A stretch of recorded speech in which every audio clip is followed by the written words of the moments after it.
பயிற்சி முறை. இதை தொடர்ச்சியாக செய்வதின் மூலமாக என் வாழ்க்கையில் வரக்கூடிய நல்லது கெட்டது எதுவாக இருந்தாலும், எங்கள் குருநாதர் ரொம்ப சிம்பிளாக ஒரு பிரச்சனைக்கு ஒரு சொல்யூஷனை சொல்கிறார்.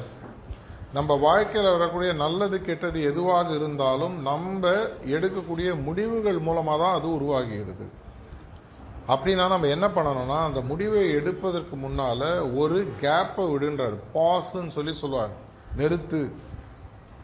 படம் பார்த்துட்டே இருக்கோம், டக்குன்னு குக்கரில் விசில் அடிக்குது, என்ன பண்ணுறோம், ரிமோட் எடுத்து பாஸ் பட்டன் அமுக்கும்.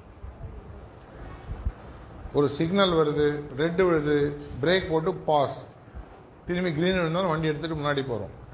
இந்த மாதிரி சின்ன சின்ன விஷயங்களுக்கு நம்மளுக்கு பாஸ் பட்டன் அழுத்த தெரியும் பொழுது நம்மளுடைய வாழ்க்கையே மாற்றி அமைக்கக்கூடிய விஷயங்கள். இப்போ உதாரணத்துக்கு ஒரு ஹைவேல போகிறீங்க, ரோடு எதிர்க்க இடது பக்கம் வலது பக்கம் பிரியுது, அங்கே போர்டு எந்த ஊருக்கு போகுதுன்னே போடலை.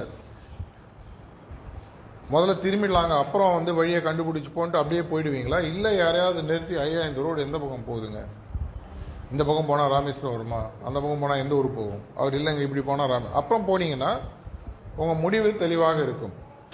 அப்படின்னா அந்த நேரத்தில் நம்ம என்ன பண்ணணும், நிறுத்தி நிதானமாக யோசிக்கணும். அந்த பக்குவத்தை கொடுப்பது எங்களுடைய ஹார்ட்ஃபுல்னஸ் முறை.